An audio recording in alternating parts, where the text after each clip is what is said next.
ayun guys, mag-install na no, carrying channel. Yung kinakabit niya is carrying channel. Ayun. So, carrying channel yan.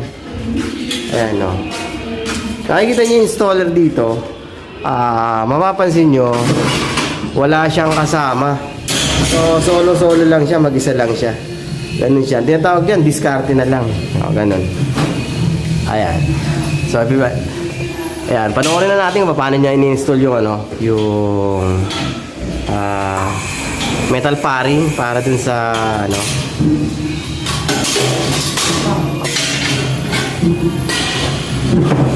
dagdag kaalaman na rin to sa mga hindi pa nakakaranas magkabit ng ganito. So, pwedeng matutunan nyo to, pwede nyo gawin sa bahay nyo na kahit kailang. So, ganun lang kasimple. Okay.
So ayun guys, kiniklip lang yung yung paring. Yung metal paring niya, kiniklip lang doon sa carrying channel niya. May mga groove na yan. So hindi mo na kailangang i-rebit yan o tornilyo. So papasok lang doon sa gap niya. Yung maglalak na yun. So ganun lang kasimple. Hanger ang kailangan diyan. Ayan, full threaded. So carrying channel, yung pabalagbag na ganun, tapos metal paring to 1x2. So ayun, pagtapos nun, na-level na siya, na-adjust na lahat, patag na, pantay na yung ibabaw. So pwede na maglagay ng kisame. Lalagay na ng Gibson to, di ba? Saglit lang. Napakabilis lang gawin. Ayan, yung niya. Ayan kita nyo, mag-isa lang siyang gumagawa. So, ang tawag niyan, diskarte. Isa lang siyang gumagawa, wala siyang helper dyan. Ayan. Ayan yung installer dito sa project na to. Gusto kong pakita lang sa inyo yung paano ginagawa yung paano install yung metal paring na ito lang kasimple. Para sa mga para sa mga disclaimer diyan na marunong na, nagmamarunong at marunong na, skip niyo na yung video na to. Ito ay para lang sa wala pang alam, sa hindi pa nakakaalam kung paano gawin to, o kaya kung dagdag kaalaman din para sa iyo to. Ayan. Yan ang purpose naman na to, para pakita lang sa inyo kung paano siya kinakabit. So yan lang kasimple nilalak mo siya. Ayan ayan yung carrying channel niya. Tapos higpitan niya, i-adjust niya yung mga bolt, yung hanger, tawag niya full threaded. Tapos yung carrying channel, lalak niya. Ganun na kasi yung carrying channel. Iba kasi gumagamit ng W-clip sa carrying channel, W-clip ginagamit. So ito hindi na. So may mga na siya, may mga proof na siya. Kung pagmamastan nyo, pag makikita nyo, ayun yung itsura niya. Makikita nyo, ayan. Ayun yung itsura na ibabaw. So ayan. Naka-clip lang siya. Wala na siyang, hindi na siya gumamit ng W-clip. Yun yung itsura niya ngayon. Ayan. Napakasimple lang. Maya-maya lang. Tapos na yan. Pwede na maglagay ng ng ceiling. Ayan. Ginagamit dito ginagamit dito na niya. Ito yung pang ceiling. So, ayan yung Gibson board. Yata to? Kapal nito is 15 mm ba? 1/2 o yan. Yan? Gibson board yan. Yan yung gagamitin pang ceiling. Tinakpan lang yan kasi medyo umaangge para hindi siya mabasa. Kasi lang yan parang papel lang yan. Tapos chok yung ilalim.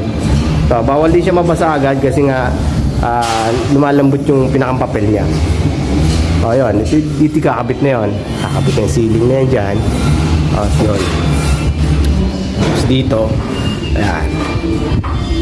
Ayan yung isang na lang. Isang metal paring lang. Tapos na siya. Ayan.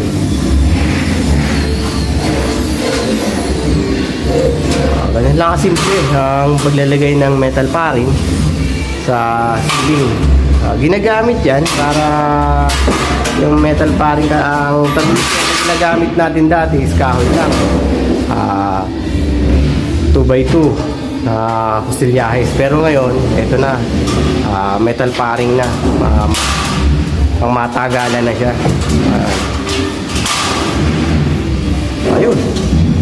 Naklip na agad. Napakabilis. Ayun yung nagawa niya ngayon lang. Saglit lang yan. Tapos mga nagawa na, ito na yung mga nasa. Yan. Lugar na yan. Ayan. Gawa na yan. Tapos ito. Mga yan. Ayan. So, ayun. Ayan. Siya lang mag-isa gumawa yan. Yung installer dito. Ayan siya. Kakat pa siya. Ganun lang. Simple.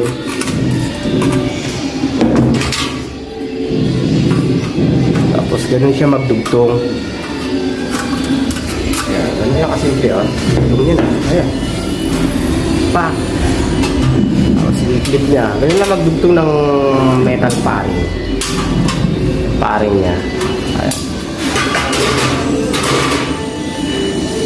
Tapos yung dugtungan na hindi niya nare-ribit, nakalak na yan. Ganun lang.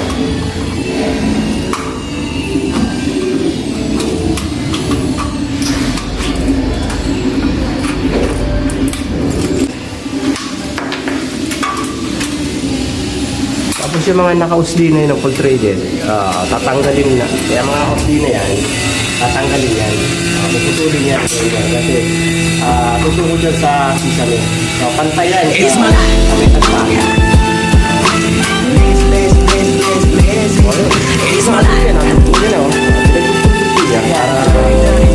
Para walang masayang na metal paring. Kakabit niya na. Ayun.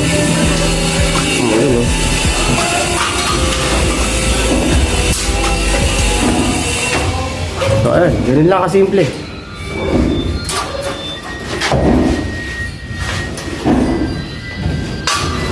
Ayan, pwede nyo gawin ito sa bahay. Pwede kayo mag-DIY. Kayo na lang gumawa ng ano. Ito yung purpose na to para lang sa hindi pa nakakalam at pwede nyo gayahin. So, ganun lang guys.